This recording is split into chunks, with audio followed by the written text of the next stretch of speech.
yo nunca fui una persona que pusiera el trabajo por encima de mi familia. ¿Y tú cómo decides qué anestesia le das al paciente? ¿Cómo dices, este lo voy a picar, este lo voy a intubar, a este lo voy a dar unas cachetadas? La comida, cuando uno la vomita y no está consciente, esa comida se va a los pulmones y es letal. O sea, la gente se muere. No he visto uno solo. San Daniel de los Santos. Uno solo no he visto. Este doctor dedicó su vida entera. No, la gente te muere, se olvida y sigue next. Alguna vez algún paciente me dijo, es que me va a poner en coma. El anestesiólogo que está pegado al monitor, hay que preocuparse. Aquí te voy a ser sincero, aquí el anestesiólogo tiene que tener autoridad. ¿Qué tal? Buenos días, buenas tardes, buenas noches. Esto es su podcast ¿De qué platican los doctores? Bienvenidos. El día de hoy tenemos como invitado al doctor Daniel de los Santos. Muchas gracias. Qué bueno que por fin puedes estar aquí. Sí. Ya después de tanto tiempo de estarlo planeando y planeando. Hemos por fin tenido la oportunidad de tenerte aquí. ¿Cómo estás? Bien, gracias. Aquí estamos, como dices, después de 2 semanas o más de andarlo planeando, pero estamos aquí listos, muy contentos. Gracias por la invitación. Pues a ver qué sale. El doctor es anestesiólogo. Sí, es de esas personas que están encargados o son los héroes secretos del quirófano. ¿Cómo te ha ido? ¿Cómo has estado? ¿Qué te dice nuevamente o de nuevo el quirófano?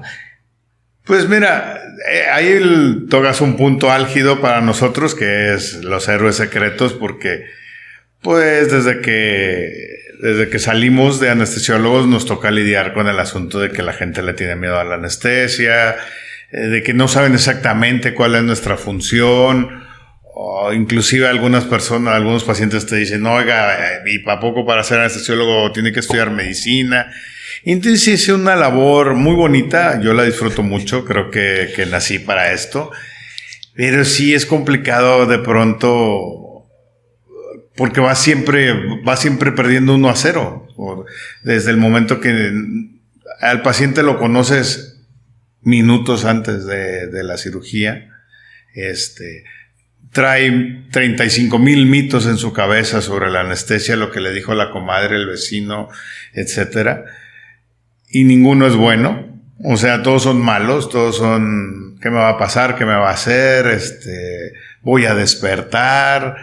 Entonces, es bien difícil en un 5 o 10 minutos de una entrevista previa ganarte la confianza del paciente, ¿no? Sí, es muy difícil, sobre todo porque la gente teme por su vida una vez que los van a dormir, tienen miedo de no volver a despertar y es lo más rico que existe.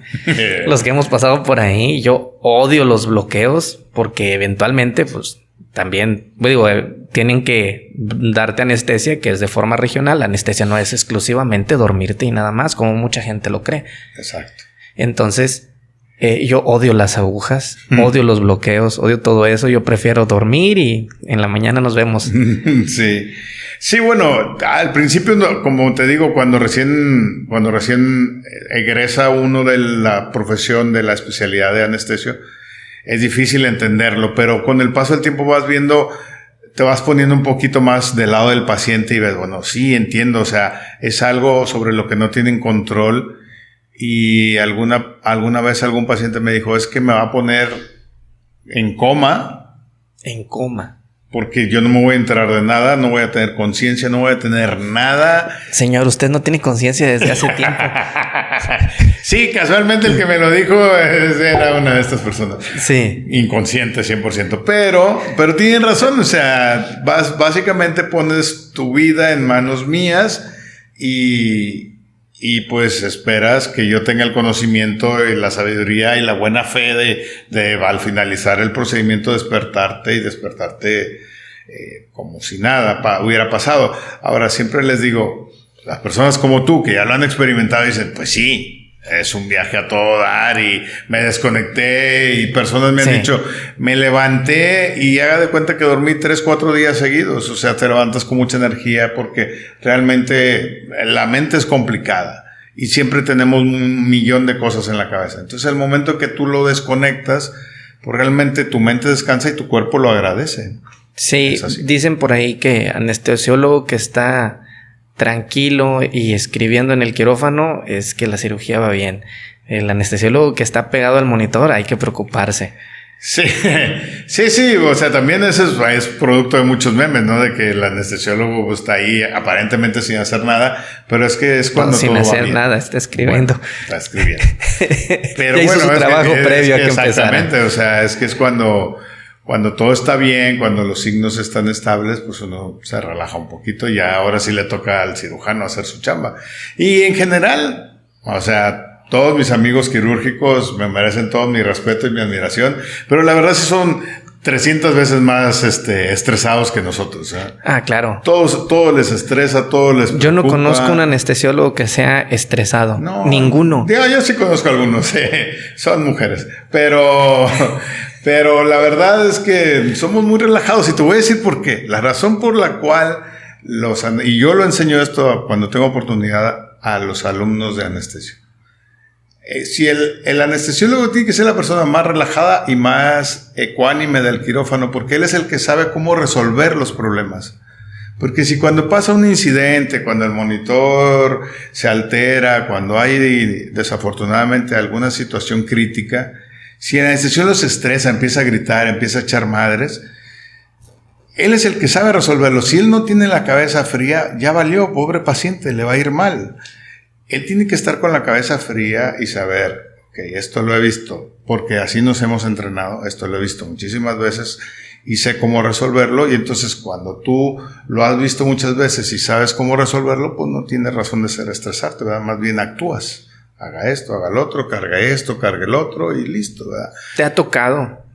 Supongo que sí, alguna vez estar bajo ese tipo de estrés. Sí, algunas veces. No muchas veces, gracias a Dios, pero sí hay algunas veces que pues nos ha tocado ahí, algunas veces sorpresivas y algunas veces pues ya lo esperamos, ¿no? Sorpresivas es cuando un paciente está bien, está sano, no tiene ningún antecedente, lo valoramos y todo bien, y de repente, pum, algo pasó y pues se pone crítico el paciente y pues hay que actuar, ¿no? Ahorita que hablas de pacientes sanos, siempre recuerdo un amigo que tenemos en común que habla sobre las cirugías que son estéticas, ¿verdad? Que son pacientes sanos, ¿verdad? Pacientes que van a entrar a quirófano sanos. ¿Te ha tocado ver que se pongan así mal después de...? Oh, sí. ¿Sí? Oh, sí. Es todo un tema aparte porque, por ejemplo, cuando vas a llenar tu formato, ahí vienen 2 rubros. Cirugía programada o cirugía de urgencia. Bueno, estos pacientes no son ni uno ni otro. Están en el limbo. Sí, porque son pacientes que van al quirófano por gusto. Sí. No necesitan operarse.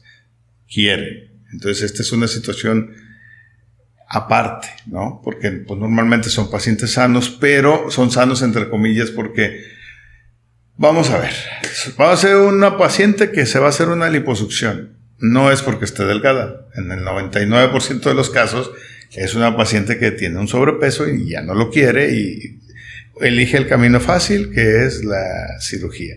Bueno, pero para llegar acá ya hizo dietas, ya tomó anfetaminas, ya tomó... la hierba que le dio la vecina. La hierba, la uña de gato, bla, bla, bla. Entonces, en teoría son pacientes sanos y jóvenes, pero tienen una alteración de su sistema metabólico muy importante. O mental.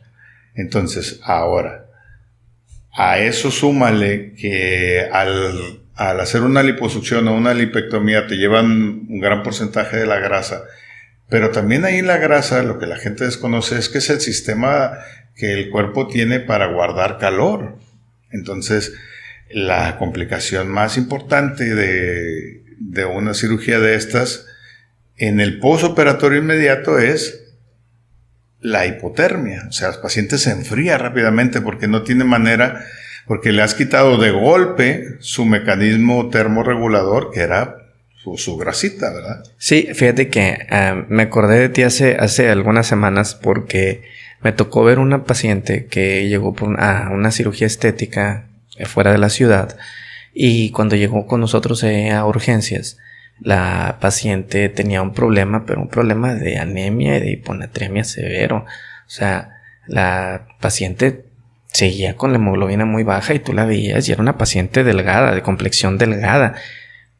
Después de la cirugía, y yo le preguntaba, ¿y usted estaba pasada de peso o algo? Me dice, pues sí, un poco. ¿Y cuánto le quitaron de grasa? Me dice, 8 litros. 8 litros. Una paciente que pesaba 74 kilos y que ahora pesa 8 kilos menos de golpe. Exacto. Entonces, platicaba con algunos compañeros también que son anestesiólogos y decía, el problema de la reposición de líquidos y de reposición de sangre en el transoperatorio debe ser muy, muy grave. O sea, debe ser algo complejo y es algo que ustedes manejan 100%. Sí, aquí te voy a ser sincero. Aquí el anestesiólogo tiene que tener autoridad, porque es fácil irse por el lado de que los cirujanos estéticos te dicen, el paciente ya pagó, ¿no? Y con eso pretenden justificar lo que van a hacer. Pero el anestesiólogo tiene que tener autoridad de decir, hasta aquí, lo que le hayas quitado de grasa, hasta aquí, porque la paciente se va a descompensar y se puede morir. O sea, uno es la autoridad en el quirófano y debe de ejercer esa autoridad, porque a veces ni aún poniéndole sangre sus pacientes responden, están tan descompensados porque, como dices tú, fue una situación de golpe, ¿no? Entonces es un choque en el que perdieron, en esos 7, 8 litros de grasa que le sacaron, van 3 o 4 litros de sangre. Entonces el paciente ya no tiene sangre circulante y hay una falla orgánica múltiple, porque los órganos necesitan sangre. Entonces, para cuando consiguen la sangre y la pasan y ya el paciente se complicó mucho, ¿no? Sí, terminan por ponerse muy mal. De la paciente que a mí me tocó ver, sí terminó mal. O sea, pues no falleció, pero sí se puso muy grave. Sí. Se puso muy, muy grave precisamente porque hizo una falla renal aguda y claro, tuvo que dializarse, ¿verdad? A final de cuentas. Pero sí, y por ejemplo, ese tipo de pacientes, cuando tú los ves, que los entrevistas previo al quirófano, previo a que pasen a su procedimiento, para que la gente que nos escucha, que no sabe de lo que estamos hablando, ¿qué es lo que tú les preguntas? ¿Qué les dices? Hola, ¿cómo está? Buenas tardes. Me llamo Daniel. Soy el doctor de los Santos, voy a ser su anestesiólogo, le voy a hacer un par de preguntas. Y el interrogatorio va a ser distinto dependiendo ahora sí que, como dicen, de acuerdo al sapo va la pedrada, ¿no? Uno entra y ve si es una muchachita, si tiene algunos problemas. Por ejemplo, si son jóvenes, pues uno les trata de preguntar si tienen algún vicio, ¿no? Pero si tú llegas y le dices, ¿tiene algún vicio? Te va a decir que no, siempre, ¿no?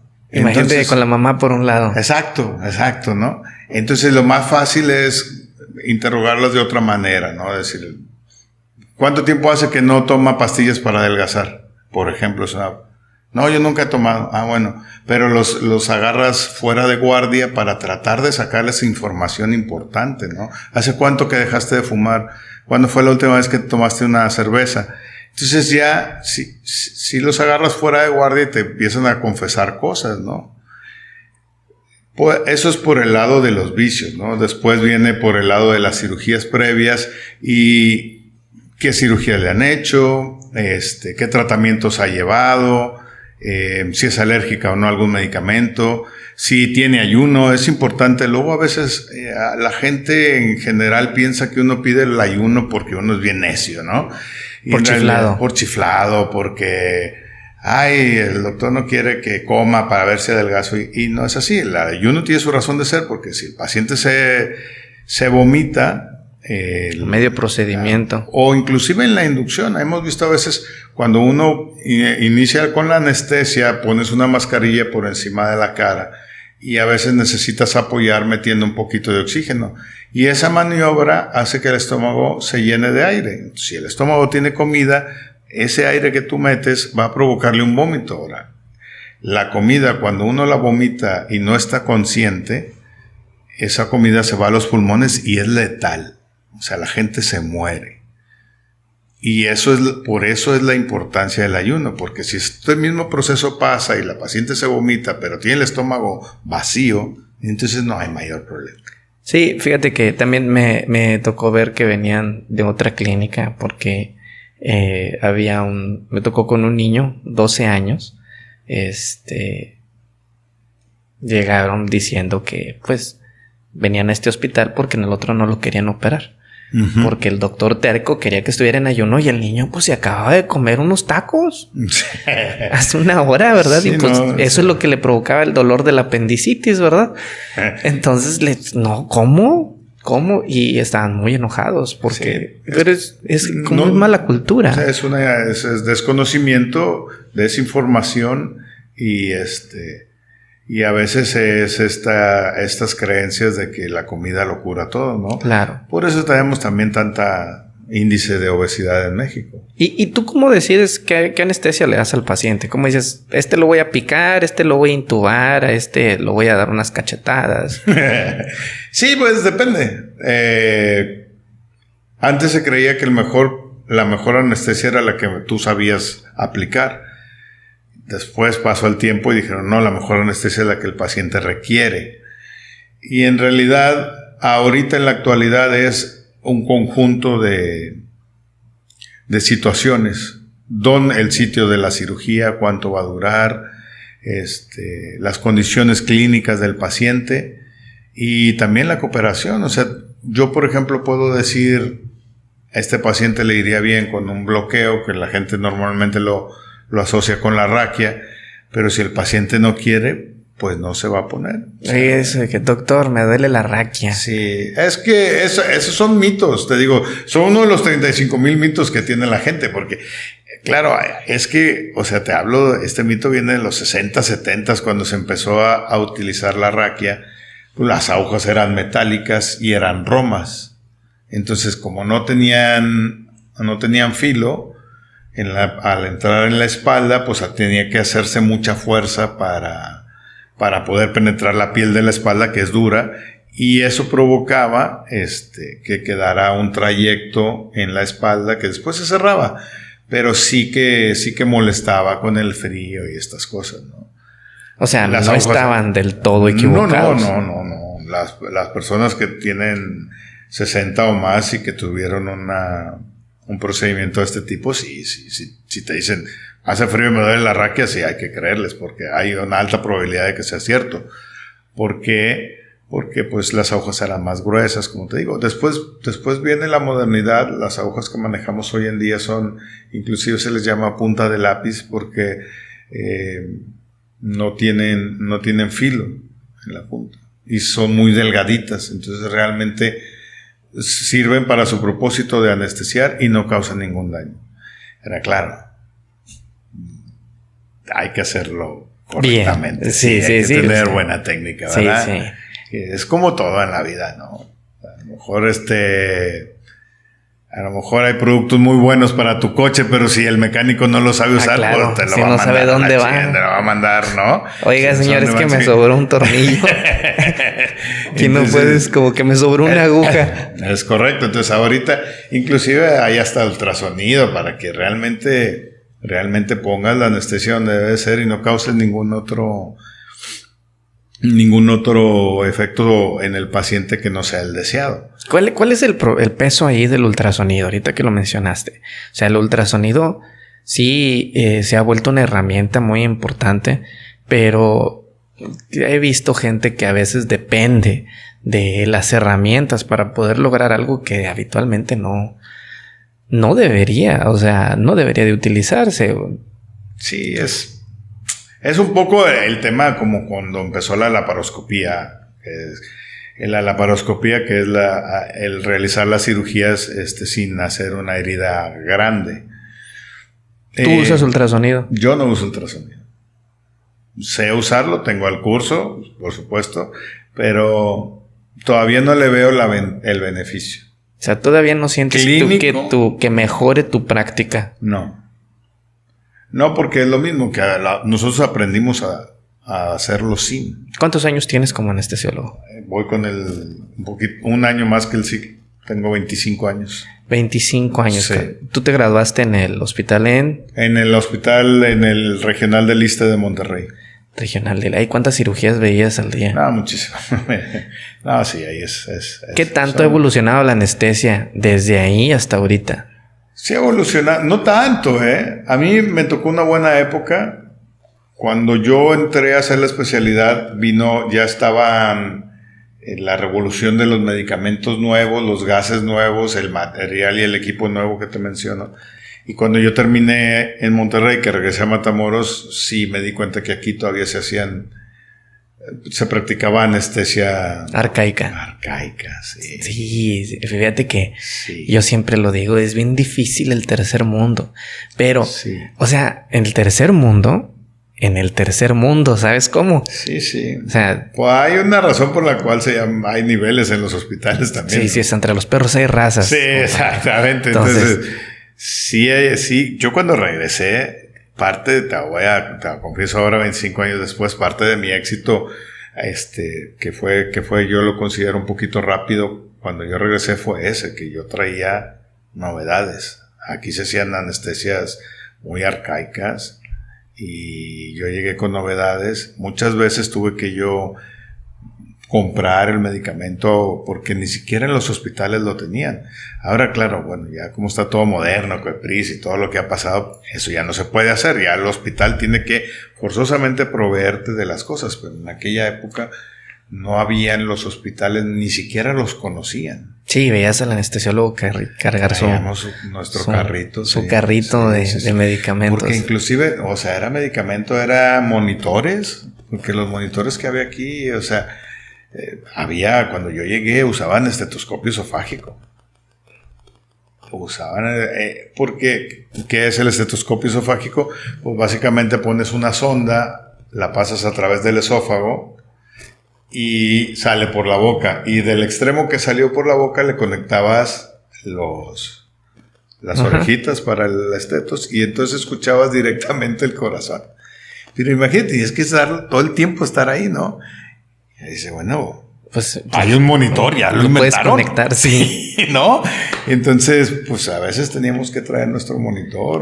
¡Wow! Sí, o sea, a mí me tocó eso. Cuando yo regresé a Matamoros, no estás hablando de los 80, no. O sea, yo regresé en el 99. Y por ejemplo, ¿los medicamentos que se utilizan ahorita para la anestesia son los mismos que se utilizaban? No, claro que no. O sea, haz de cuenta, antes usaban medicamentos que su vida media era de 1 hora, 1 hora 20. Entonces, si tú no tenías opción.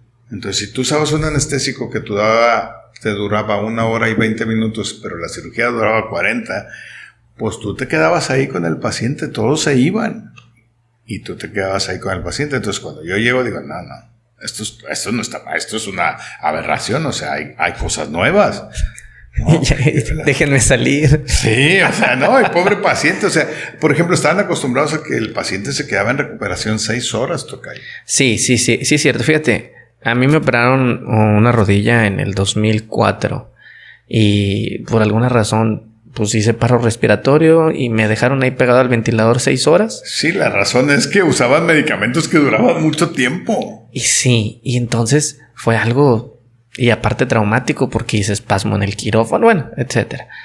Entonces, digo, es complejo. Ya creo que ha avanzado mucho la medicina como para volver a esos tiempos.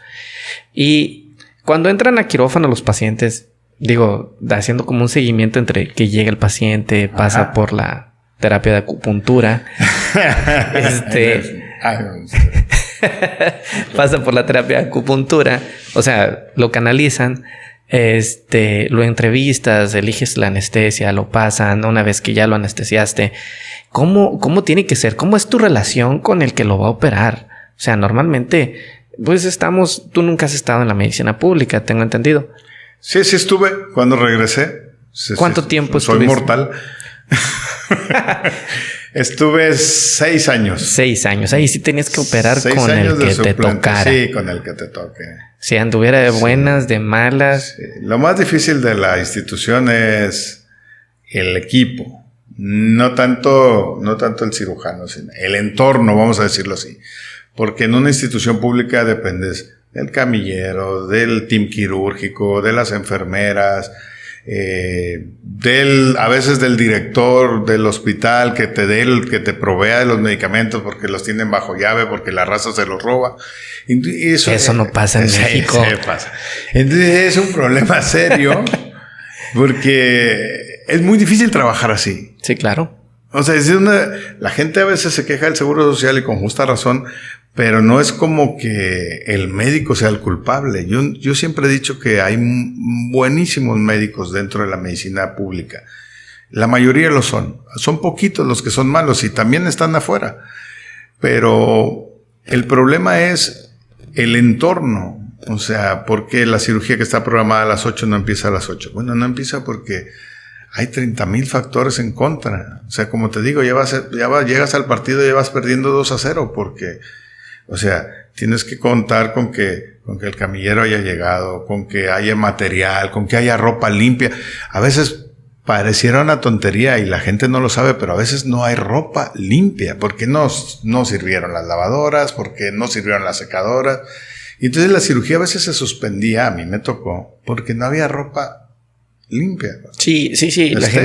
La gente cree que cuando dicen ropa se refieren a ropa. Ajá, y no. O sea, los trapos que le ponen encima, los campos que se le ponen al paciente. Deben de estar estériles, ¿no? Para que tienen que estar estériles. ¿Verdad? No, dicen que luego que la raza los esconde y pero no quieren trabajar. Sí. Pero bueno, eso no me consta. Eso yo nunca lo sé. Dicen, ¿no? Cuentan las leyendas. Cuentan la leyenda urbanas. Que si la raza no quiere trabajar, pues esconde las cosas y pues no hay, se acabó. Y luego de repente al siguiente turno mágicamente apareció todo. Sí. El fenómeno del nuevo también. O sea, nosotros cuando hacemos una especialidad regresas con mucha energía, con muchas ganas y dices, a ver, pasen todo, ¿cómo es posible que no? Y el sistema te va absorbiendo poco a poco, o sea, la gente te va poniendo tus piedritas en el camino, así como que, viene el nuevo a enseñarnos cómo. No, señor, aquí las cosas son así, son a nuestro tiempo y... El villano no era villano. Sí, y al final acaban... Te digo porque yo preferí salirme. Acaban por entrar al juego de ahí me la voy llevando. Porque yo así les digo, llévensela. Ahí se la van llevando, ahí van navegando por donde van las olas. Y toda esa energía que tú traías y esas ganas de cambiar al mundo y cambiar el sistema, pues acaban con ellas, ¿no? Yo la verdad preferí salirme porque no podía yo con eso.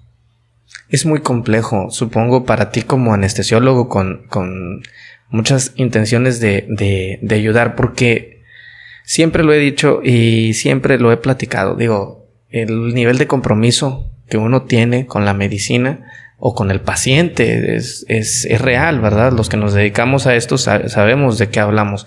Y las personas no lo saben, pero, por ejemplo, tu compromiso con el paciente llega al nivel en el que dices, bueno, no hay este medicamento, yo lo traigo. Sí. No hay este material, yo lo traigo. Sí. Y eso la gente no lo ve. Las personas no ven eso. Las personas no ven el monitor que no había en el hospital, pero que tú lo traías. Sí. La gente no ve el propofol que tú traes ahí, pero que se lo vas a poner al paciente. Que muchas veces, y me tocó verlo con compañeros anestesiólogos, que decían, yo compro tal medicamento porque lo necesito en el IMSS. Lo necesito en el IMSS y yo lo compro porque eso facilita mi trabajo, porque disminuye el riesgo del paciente, porque mejora la calidad de vida de todos los que trabajamos ahí. Entonces, eso el paciente no lo ve. Pero bueno, te digo, una vez que estás ahora en lo privado, pues ahora sí tienes que llevarte bien con el cirujano, ¿no? Sí. En teoría. En teoría, sí. Porque si no... Mira, nunca me tocó ni en lo público tener dificultades con nadie. Pero es más complicado trabajar en lo público porque tienes mucha gente que no conoces, personalidad. Mira, uno de anestesiólogo tiene que ser camaleón. Si a ti ahorita me preguntas qué tipo de música me gusta, ahorita ya no sé. Te diría dependiendo de con quién esté. Sí, ¿no? Claro. La música la pone el anestesiólogo aparte. Sí, nosotros somos encargados de poner la música del quirófano. Una, porque somos los más alegres del quirófano. Si por los cirujanos fueran unos amargados, no pondría música. Y dos, porque te hace la vida un poquito más llevadera, ¿no? Dentro del quirófano. Y en el público hay muchas personalidades y es complicado porque hay cirujanos, o sea, para la gente que no sabe, en la institución los días van, el tipo de especialidad quirúrgica va por día, ¿no? El lunes son los ginecólogos, el martes los cirujanos generales, etcétera, ¿no? Entonces a veces, pues a la persona con la que trabajas la ves una vez por semana. Ya en lo privado no, porque pues se supone que te escogen como un equipo y pues te tienes que llevar bien, como dices tú. Sí, y por ejemplo, tú no tienes horario de trabajo. No. A ti te hablan. Hace años que dejó de pasar eso. Sí, hace años que en tu casa te llegue vieja. Sí, ya me voy, vieja. Exactamente, tal cual. O días en los que estás todo el día en tu casa y hasta le estorbas a la señora. Oye, y ahora no vas a ir a ninguna parte. O sea, porque pues no tienes nada y estás todo el día ahí viendo la tele y... ¿No quieres ir a algún lado? Sí, oye, llegale a alguna parte o ve al HIV o algo, no sé. Pero... a mí me ha tocado trabajar, yo tuve la suerte en estos 25 años de trabajar con muchísimos cirujanos. ¿Cuántos son los médicos así que tú dices, yo trabajo con estos siempre, estos son los que me hablan? O sea, a lo mejor ahorita yo creo que serían unos 4 o 5. ¿Y en su momento eran 10. Yo tenía 10 personas con las que trabajaba, que me hablaban a mí por primera.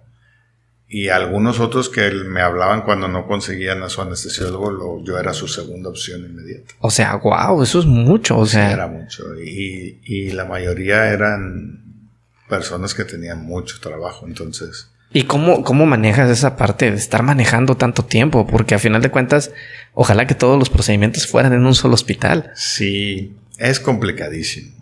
Yo creo que he perdido 5 años de mi vida manejando y mi corazón ha perdido 5 años en el estrés, porque a veces es mayor el estrés. Voy a llegar tarde. Del que te está esperando que del mismo paciente que estás anestesiando. Ahí sí el paciente está muy tranquilo, pero el que te estén hable y cuánto te falta y ya mero. Y a veces... Ya estamos todos aquí. No hay nadie en realidad. Y yo tenía un amigo que me decía, güey, pues diles que no puedes y ya. Y yo le decía, güey, es que les digo que no puedo, pero me dicen que no importa. Me dicen que me esperan. Bueno, pero es que eso habla de la confiabilidad como anestesiólogo que tienes. Sí, se los agradezco mucho. Pero al final no es verdad. Cuando te dicen te voy a esperar, no es verdad. O sea, sí te esperan, pero están dale y dale y dale. Y uno va aprendiendo, tocayo. Uno va aprendiendo sobre la marcha, porque todo es experiencia, ¿no? Y uno va aprendiendo y vas aprendiendo a conocer. Este sí me va a esperar sin problemas. Este no. Este es un pinche acelerado. Y este a lo mejor ahí. Entonces al acelerado, aunque me diga, te voy a esperar, yo ya calculaba. Si decía, yo me voy a tardar más de media hora. Yo le mandaba a alguien de mi confianza, a pesar de que él no quería, para que empezara a tiempo. Y así él estaba tranquilo y yo estaba tranquilo. Sí, cada quien tranquilizaba sus aguas. ¿Y sabes cuándo entendí eso? Cuando uno como médico especialista entiende que de la medicina no te vas a hacer rico, no vas a ser millonario. Cuando ese 20 te cae, eres muy feliz. Porque a veces, cuando vas empezando en esto, tú dices, yo voy a hacer la excepción. Así como cuando el matrimonio se casa, ¿no? Y que dice, a mí no me va a pasar eso de que andamos peleados. Y que, no voy a hacer. Bueno, sí, acá pasa igual. Sí, exacto, darle 5 años. Acá pasa igual. Acá dices, yo voy a trabajar lo que tenga que trabajar y van a ver, cabrón, cuánto dinero voy a tener. Y tú, sí. Qué lindo. Cuando te das cuenta que no es por ahí, y que realmente no escogimos medicina porque queríamos ser millonarios, y te cae ese 20 y dices, ya te la llevas tranquilo, relajado, ya sabes que si esa cirugía de la que te dicen que se te están esperando no la vas a dar y vas a recibir menos ingreso, no te va a pasar absolutamente nada. Claro. Nada te va a pasar. Y yo era también de los, aquí donde me ves así tranquilísimo, una de las cosas que me estresaba mucho en mis inicios era que me hablaran y yo ya tuviera una cirugía y no podía ir a la otra. Y me comía el cerebro pues si podía haber ido, si me hubieran hablado una hora más tarde. Sí, lo hubiera no existe. Exacto, y yo a lo mejor tendría chance y ya tendría 2 cirugías en lugar de una. Y te empiezas a consumir y no vale la pena, porque pues no hay nada que puedas hacer, o sea, las cosas son como son. Sí, muchas veces, incluso, por ejemplo, tú te la puedes pasar todo el día metido en el quirófano y no ves la luz del sol. O sea, llegas y tienes que empezar temprano, está de noche y te vas y está de noche. Sí. O sea... Sí, cuando operaba con nuestro amigo el cirujano plástico, así me pasaba. Sí, es cierto, te vi varias veces salir. Sí, bueno, y a lo mejor no se tardaba tanto, ¿no? Pero lo que pasaba es que las demás personas con las que trabajo empezaron a modificar sus horarios, se los agradezco mucho. Y entonces empezaron a decirme, bueno, ¿a qué hora estás ocupas? A las 3. Bueno, a las 3 la ponemos, a las 4, a las 4 entonces la ibas ponemos. brincando de quirófano en quirófano. Exactamente, entonces iba de quirófano en quirófano y a veces era muy agotador.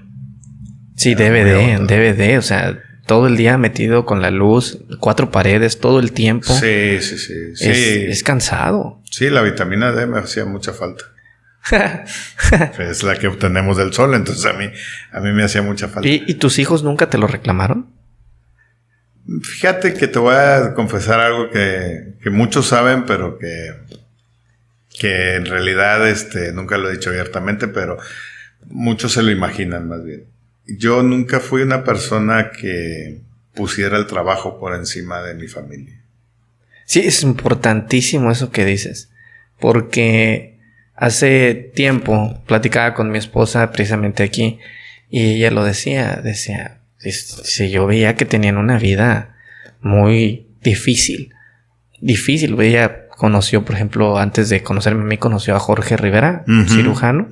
Pues él se la pasa todo el día en el consultorio y operando. Y decía, yo lo veía que se iba y que decía que a veces no tenía chance de ver a la niña. Es complejo y mucha gente piensa que somos personas, los que nos dedicamos a esto, somos personas que no tenemos corazón, que la familia no nos importa y que en casa no nos conocen. Bueno, hay quienes sí en casa no los conocen, ¿verdad? Sí, mira, a mí me tocó una vez trabajar con un ginecólogo que estábamos operando una cesárea. No había ido a su casa en todo el día y estábamos operando una cesárea. Me habló como a las 10 de la noche para una cesárea. Y no había ido a su casa en todo el día. Y cuando estábamos en la cesárea, dijo, hoy cumpleaños mi esposa. Y le dije, ¿no has ido en todo el día a tu casa? No he ido en todo el día. Entonces, yo estaba soltero en ese momento. Entonces yo pensé, yo no voy a ser esa persona. No vale la pena, güey. No, es que no vale la pena. No vale la pena. O sea, no vale realmente nada te regresa el tiempo. No. Fíjate que alguna vez tuve un poquito de sobrepeso y digo, lo relaciono con esto porque yo no podía cargar a mi hija más de X cantidad de escalones o de pasos. Y te cansabas. Y me cansaba. Entonces dije, es igual, esto no vale la pena estar así, no vale la pena dejar pasar el tiempo. A mí mi madre me decía, esa niña está embrasilada, la chiquita. Azul. Esa niña está embarazada. Sí, porque va a pasar el tiempo y después ya no la voy a poder cargar. Sí. Y es lo mismo, va a pasar el tiempo y el tiempo que pierdes con tus hijos no regresa. No regresa, ese tiempo va a estar perdido para siempre y nunca lo vas a poder recuperar. Y bueno, a final de cuentas, tu trabajo a veces te demanda ciertas cosas. Ya no ves urgencias, tengo entendido. Sí, nunca te he visto en una urgencia en el hospital. No, ya no veo urgencias, tienes razón. ¿A quién queremos engañar? No, ya no. Hago favores. Sí, a mis amigos. Alguno de mis amigos, oye, gracias. ¿Puedes venir? Sí, claro. En Pero el hospital ya me hablan 2 de la mañana, oiga, no. háblale no a puedo. alguien más. Sí, no, ya. Cruzar es difícil porque aparte vives en Roseville. Ya vivimos unos días y otros días acá, pero no es tanto por eso, ¿eh? Es porque ya pasó ese tiempo. Uno tiene que saber, tienes que entender que tu cuerpo también necesita descanso, o sea, no puede ser nadie te va a poner un monumento Al trabajador. al trabajador. No he visto uno solo. San Daniel de los Santos. Uno solo no he visto. Este doctor dedicó su vida entera. No, la gente te muere, se olvida y sigue next. Entonces, si no te quieres tú, es complicado. Ese es por un lado. Por otro lado, o sea, ya cada vez que te desveles, ya pesa. Así como no es como la cruda, compadre. Sí. Sí, no, sí. Yo me desvelo ya. Digo, yo trabajo de noche los domingos y el lunes soy un zombie. No, es que ya no. Ya no vivo el lunes. El lunes estoy. Sí, para recuperarte. Sí, es terrible. Ya, platicaba con un amigo y le digo, oye, ¿ya no juegas fútbol? Me dijo, no, ya no, porque ahora el moretón que antes me duraba 2 días, ahora me dura toda una semana. Digo, sí, o sea, también uno tiene que ir entendiendo que tienes que quererte tú y cuidarte tú, o sea. Yo le llamo envejecer con dignidad. Sí, no tiene nada de malo. Digo, si te quieres operar una riti, yo te doy la anestesia, no pasa nada. Pero los párpados. Sí, los párpados. Si te quieres ver bien, está bien, pero eso de que quieras, voy a jugar poner pelo. Partido de fútbol y lo voy a dar todo y en la noche me voy a la guardia, pues no va a pasar. No, es terrible. Es muy cansado aparte. Es muy cansado. ¿Tú volverías al ¿cómo se dice? ¿A la pública? Nunca digas nunca, no. Pero, pues, como que no tiene mucha razón de ser. No es tu... Nunca, no dices... Pues, no sé, depende. Tengo un amigo... A lo mejor me invitan de jefe de enseñanza o que le ayude a los muchachos y es perfecto. Tengo un amigo que es traumatólogo. Y dice, yo opero en el hospital porque siento que le tengo que regresar algo a los que me han enseñado, dice. Sí. Y pues de perdido ahí les ayudo a los muchachos a dejar de hacer iatrogenias, ¿verdad? Sí, eso es cierto, ¿eh? Uno tiene que devolver en alguna manera, y sobre todo porque pues si les enseñas a los muchachos, pues son los que te van a curar al final de tiempo, ¿no? Exactamente. Son los que te van a atender. Fíjate que ahora que estuve en la escuela durante ese tiempo, durante 7 años, me decía una vez Daniel, ¿pero por qué les dedicas tanto? O sea, sí, es tu trabajo y todo, enseñar y todo. Y es que esos güeyes, cuando yo esté viejito, porque ya no falta mucho, me van a atender ellos. Sí. O sea, imagínate qué miedo que los conozcas cómo son de desmadrosos y luego llegues bien grave a urgencias y les veas la cara. Ay, güey, qué miedo. Oye, bueno, y por ejemplo, cambiando de tema bruscamente, ¿por qué la gente vomita la anestesia? Sí, es otro de los mitos. Deberíamos hacer un libro, Los mitos de la anestesia. Tienes razón. Mira, la mayoría de las personas vomitan porque les abren el abdomen y les empujan las tripas para allá y para acá. Pero para el cirujano es más fácil decir que es la anestesia. Sí, claro. Y lavarse las manos, pero si alguien viera una cirugía en vivo vería, claro que van a vomitar. O se agarran las compresas que son como toallas y se las meten en la cavidad, venga ahí, que sobre pretexto de que no ven. Aparte, si hay un ayudante que no sabe muy bien, pues también está recargando su codito en el abdomen del paciente. Y luego dice, no, es que vomitó la anestesia. Por horas, sí, o sea... A veces sacan los intestinos para poder visualizar bien lo que están haciendo. Y luego los vuelven a acomodar. Y eso da náuseas. Muchísimo.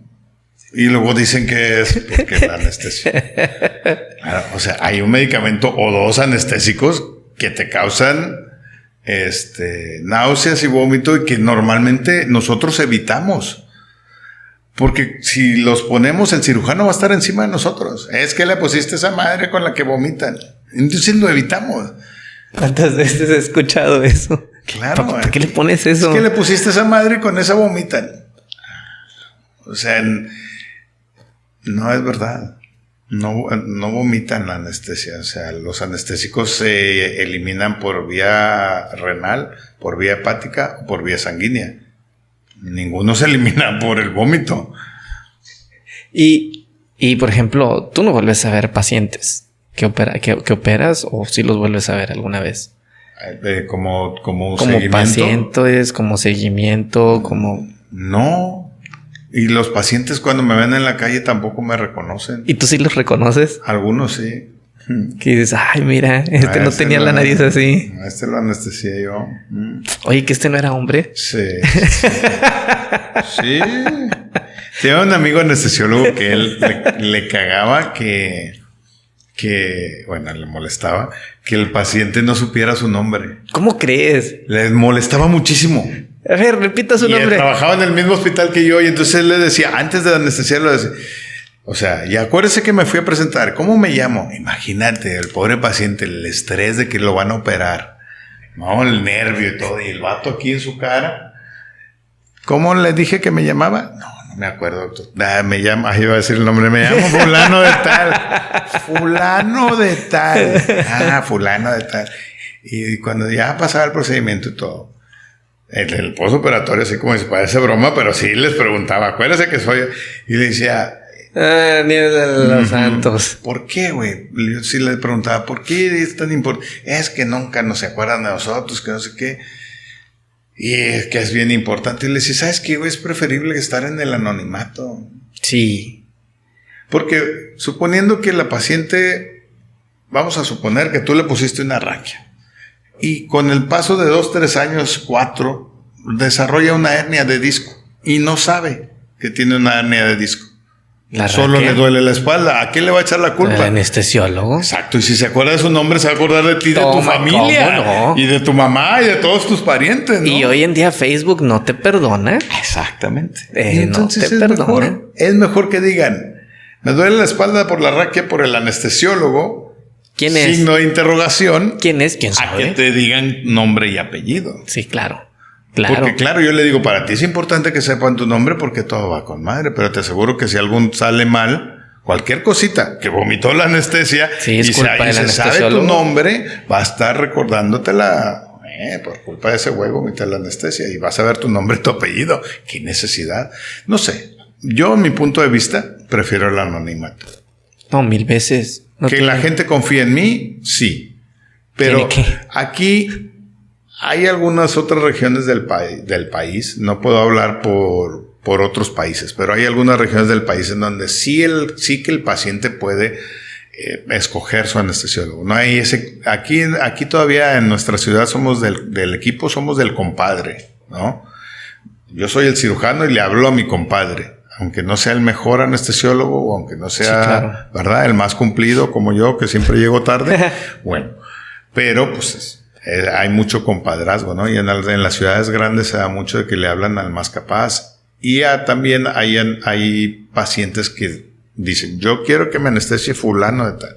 Entonces ahí, lo mejor ahí sí que valdría la pena que se supieran tu nombre, pero fuera de eso, pues no le veo. Me tocó ver en Monterrey, perdón, un hospital donde hay anestesiólogos, pero son de guardia. O sea, que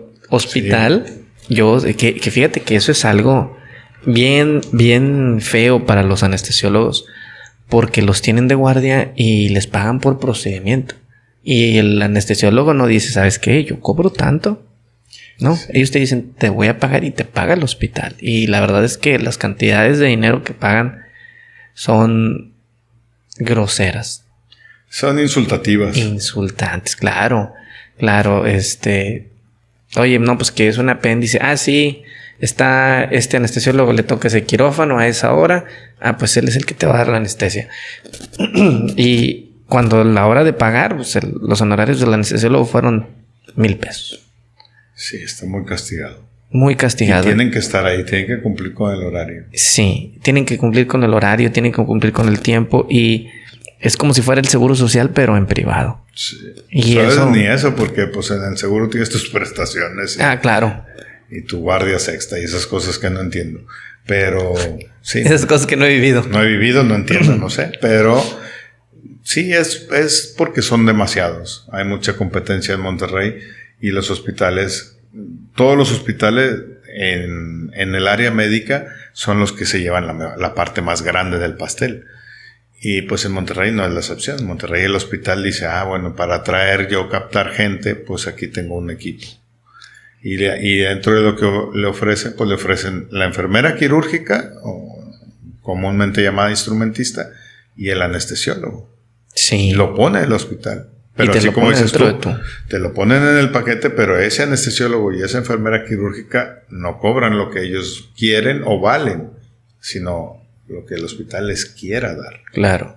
Sí, y fíjate que me tocó también verlos que de alguna forma u otra critican mucho a Matamoros por lo que pasó el año pasado. Sí, fue el año pasado. En mayo del año pasado. El año pasado, las pacientes que fallecieron y que le echan la culpa al anestesiólogo y que a partir de ahí fue como un foco rojo porque nadie le ponía atención a los anestesiólogos, porque así como son a veces invisibles para el paciente, la Secretaría de Salud no les hacía caso. Sí. Y ahora sí, los tienen en la mira. Cada cosa. ¿Te ha tocado que te supervisen, que te hablen, que te digan, oye, a ver cómo estás haciendo las cosas? No, a mí no me ha tocado. Pero has sabido de gente que sí. Sí, claro. Debe ser feo, o sea, debe ser feo y sobre todo porque después de todo esto que se hizo, hubo una presión mediática para tanto anestesiólogos como para cirujanos y sobre todo para el cirujano estético, porque fue pues creo que los castigaron demasiado, la verdad. Bastante. Sí, se te hace. Yo creo que fue poquito el castigo. ¿Tú crees? Sí. Pero bueno, ese es otro tema. Ese es otro tema aparte, pero no, al final, sí estamos más en la mira y hay más hostigamiento por parte de la gente que trabaja, o sea, la enfermera, el personal de salud y todo eso, sí que está más encima de ti. Últimamente. De los hospitales. Sí, a raíz de eso. A raíz de todo lo que sucedió. Te pidieron te piden tu documentación otra vez, que estés certificado, que estés actualizado, que tengas seguro de responsabilidad médico civil. Que no es barata, tocayo. No. Es algo muy caro, pero es una aseguranza que tienes que tener tú por ti y también ¿cómo se llama? El hospital te lo exige para poder dejarte ejercer en su hospital privado. Tienes que traer tu credencial de que estás asegurado. Sí. Sí. Híjole. Pues cada vez es más complejo tanto para los médicos. Digo, los procesos de calidad y los procesos que tienen que cumplir los hospitales y ahora los médicos, pues cada vez son más encaminados hacia el beneficio de disminuir el riesgo del paciente. A final de cuentas, sí, la vida del paciente está en manos del anestesiólogo cada que entra al quirófano, porque como bien dices, es el que está capacitado para todo lo que pueda ocurrir, cualquier incidencia que pueda haber dentro del quirófano, que no son pocas aparte.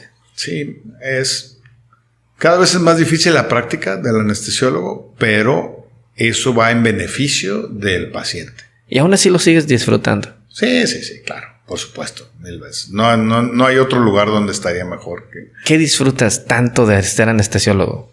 Todo. O sea, todo el llegar al hospital, el visitar al paciente, el vestidor del médico, Sí, donde se dicen un montón de cosas y escuchas otras tantas. Sí. Lo más bonito del vestidor es cuando nos juntamos varios anestesiólogos.